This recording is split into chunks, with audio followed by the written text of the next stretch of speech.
नमस्कार साथियों, good morning. तो कैसे हैं आप? लीजिए, आज है 15 फरवरी और 15 फरवरी के लिए हम लोग जो देखने वाले हैं टॉप 10 करंट अफेयर्स, जो जिसमें साथ ही साथ हम लोग इसमें कवर करते चलेंगे स्टैटिक जीके को, जो किसी भी एग्जाम में बार बार पूछने वाले प्रश्नों का हम लोग जो है यहाँ पर जो है एनालिसिस करते चलेंगे। चलिए, पहला क्वेश्चन देखते हैं। यहाँ पर पहला क्वेश्चन है, हाल ही में किसने भारत @2047 प्रगति का मार्ग नीति आयोग कॉन्क्लेव का आयोजन किया है? वेरी इंपॉर्टेंट क्वेश्चन हो जाएगा। ये भारत की दृष्टि से भी इंपॉर्टेंट है और साथ ही साथ जो हमारी परीक्षाओं के लिए भी इंपॉर्टेंट है। अब भारत की दृष्टि से अगर देखा जाए तो यहां पर जो है भारत को विकसित करने का जो लक्ष्य रखा है पूरी तरह से 2047 में, और जो हमारी जो है एग्जामों की दृष्टि से अगर देखा जाए तो ये इंपॉर्टेंट हो जाएगा, क्योंकि यहां पर जो है इस कॉन्क्लेव का आयोजन किसने करवाया? तो यहां पर याद रखना है नीति आयोग ने करवाया। और नीति आयोग की स्थापना की अगर बात करेंगे तो 1 जनवरी 2015 को इसकी स्थापना हो जाती है।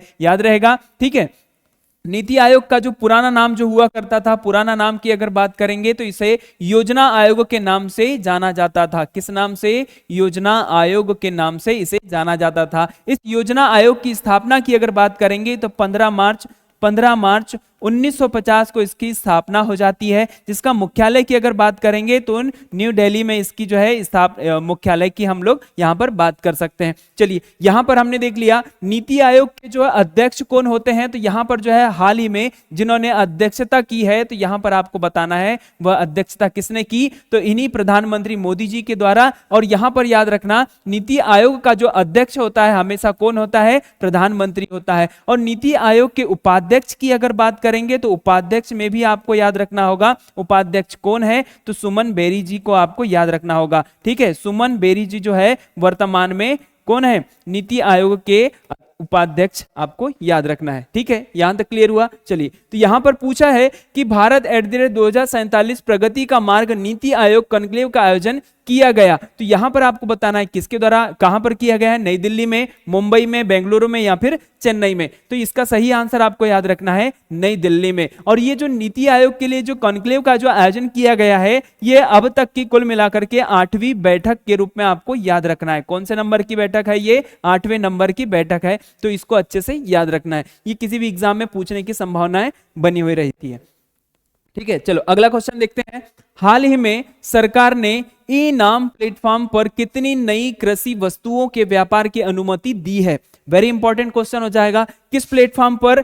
ई नाम जो है, आपको ये प्लेटफॉर्म आपको अच्छे से याद रखना होगा। ई जो है एक प्रकार से जो है ई मार्केट जो हो जाएगा। ये नाम की अगर बात कर रहे हैं तो नेशनल एग्रीकल्चर मार्केट, मतलब जो पूरी तरह से डिजिटली रूप से या फिर जो है इंटरनेट पर जो है यहां पर जो है कृषि वस्तुओं को हम क्या करेंगे? व्यापार करेंगे। कितनी वस्तुओं को हम लोग जो है यहां पर मान्यता दे दी है? तो यहां पर आपको बताना है कि 10 है, 12 है, 14 है या फिर 16 है। तो इन्हीं ऑप्शन में से आपको बताना है कि इन्हीं ऑप्शन का जो आंसर हो जाएगा यहां पर क्वेश्चन का आंसर 10 वस्तुओं को जो है हाल ही में जो है वर्तमान में कृषि मंत्री के द्वारा जो है मान्यता दी है। और उन्हीं वस्तुओं को लेकर के अभी तक टोटल वस्तु जो हो जाएगी, टोटल की अगर बात करते हैं तो टोटल वस्तु जो हो जाएगी इसमें कुल मिलाकर के 231 हो जाएगी। अभी हाल ही में कितनी वस्तुओं को मान्यता दी है या अनुमति दी है? तो 10 वस्तुओं को दी है, जो ई नाम पोर्टल में पूरी तरह से हो जाएगी शामिल, और ये 231 कुल मिलाकर के हो जाएगी। वर्तमान में कृषि मंत्री कौन है? शिवराज सिंह चौहान जी को आपको याद रखना है,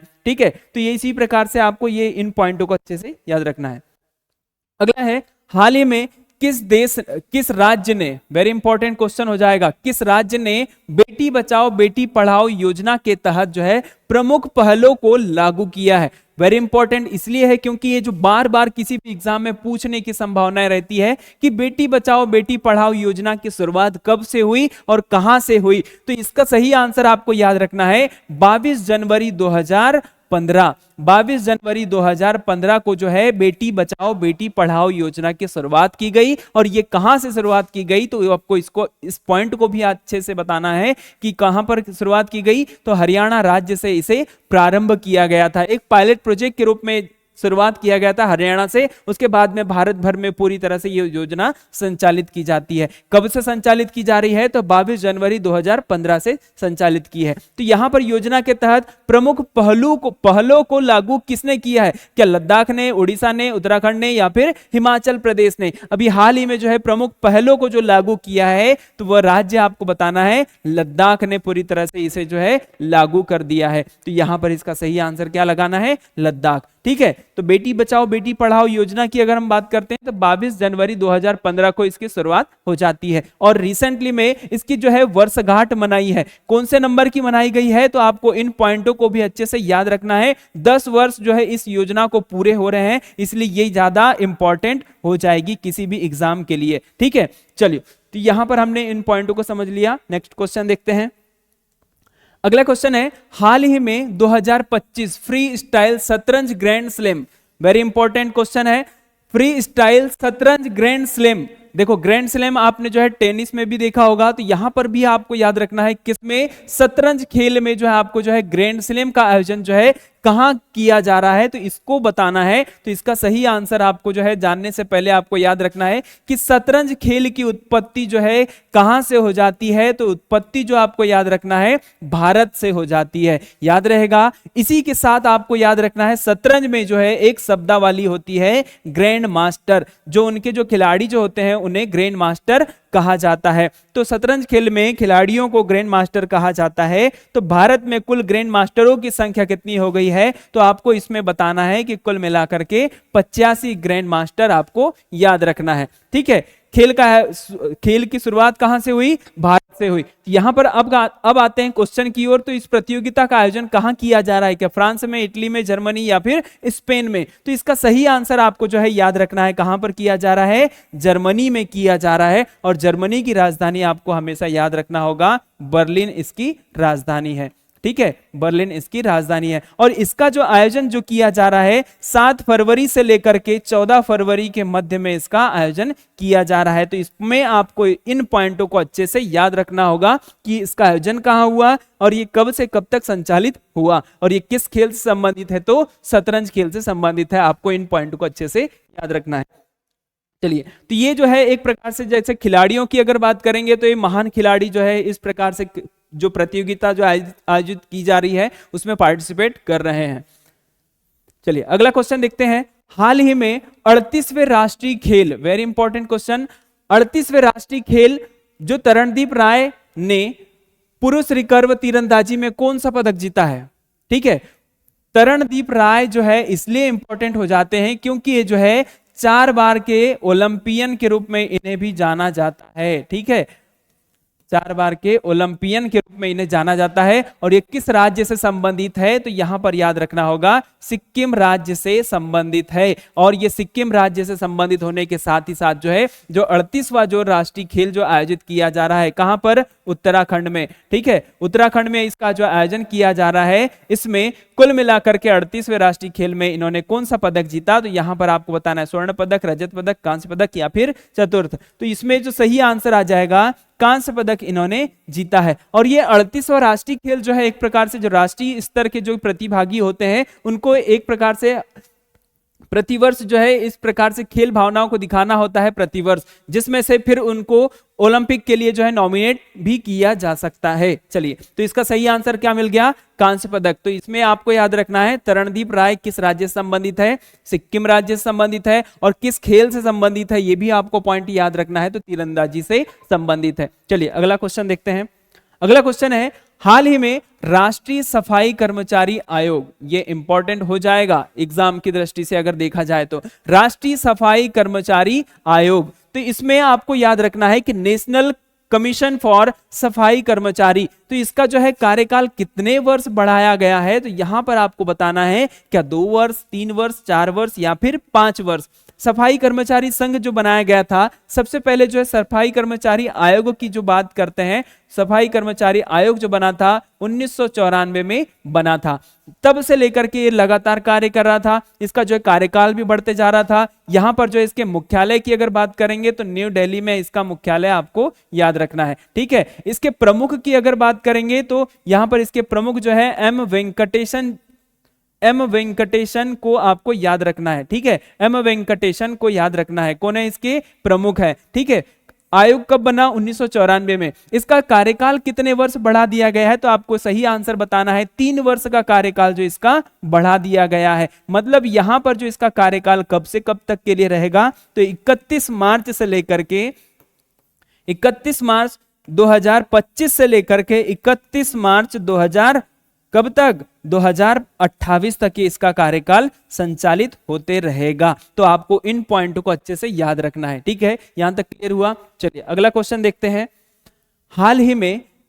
हाल ही में विदेश मंत्रालय ने किस देश के कार्यवाहक उच्चायुक्त को तलब किया है? मतलब एक प्रकार से बोला जाए तो यहां पर जो है उनको बुलाया गया है। तो किस देश के उच्चायुक्त को बुलाया गया है? तो बांग्लादेश, पाकिस्तान, श्रीलंका या फिर नेपाल। तो यहां पर याद रखना, बांग्लादेश के उच्चायुक्त को जो है हाल ही में भारत में बुलाया गया है। तो यहां पर उनसे क्वेश्चन भी पूछे जाएंगे कि रिसेंटली में जो वहां पर जो है शेख हसीना जी जो है वहां के पूर्व प्रधानमंत्री हुआ करती थी, जो देश छोड़ करके भाग चुकी है। तो यहां पर इनसे संबंधित अगर क्वेश्चन की अगर बात करेंगे तो इसका सही आंसर क्या हो जाएगा? बांग्लादेश। अगला क्वेश्चन है, हाल ही में राष्ट्रीय आईपी मूट कोर्ट प्रतियोगिता 2025 का उद्घाटन किसने किया? अब ये इंपॉर्टेंट क्यों है? ये मूट कोर्ट प्रतियोगिता का आयोजन इसलिए किया गया है कि कंपटीशन में यहां पर जो है ये देखा जाएगा कि जो विभिन्न मुद्दे जो रहेंगे इस पर बहस की जाएगी। जैसे यहां पर जो है जो शिक्षित जो व्यक्ति हैं, जैसे जो कोई स्टडी कर रहा है या फिर जो है जैसे कोई वकालत की पढ़ाई कर रहा है, तो उन्हें जो है एक प्रकार से यहां पर जो है बोलने के लिए बुलाया जाएगा या फिर जो है आमंत्रित किया जाएगा।